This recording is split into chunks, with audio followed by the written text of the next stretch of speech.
दीदी, ओ दीदी, आपने तो बंगाल में 2024 के पहले ही बीजेपी का सुपड़ा साफ करा दिया। ममता दीदी ने पंचायत चुनाव में बीजेपी को दिया करारी जवाब।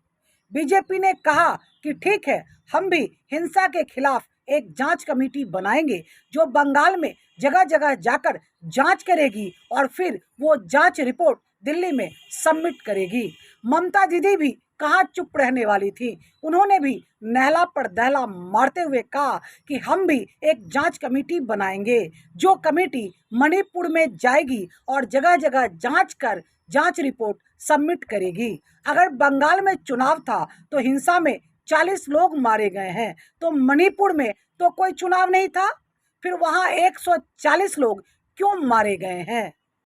बंगाल के पंचायत चुनाव में कुल 2,30,000 प्रत्याशी खड़े हुए थे।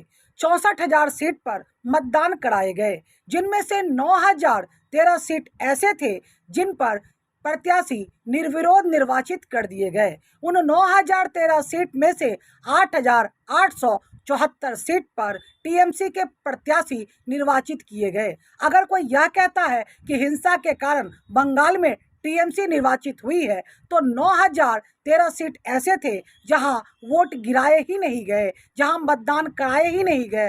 फिर भी उन 9,013 सीट में से 8,874 टीएमसी के प्रत्याशी निर्वाचित किए गए।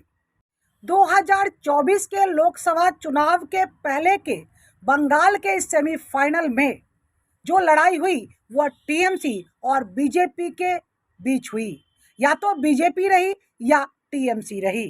कांग्रेस और वाम दलों का तो कोई आधार ही नहीं रहा।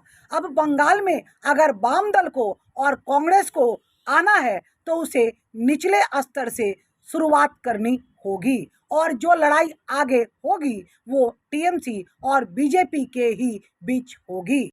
बंगाल में पंचायत चुनाव में हिंसा के बावजूद ममता दीदी ने बीजेपी के उम्मीद पर पानी फेर दिया।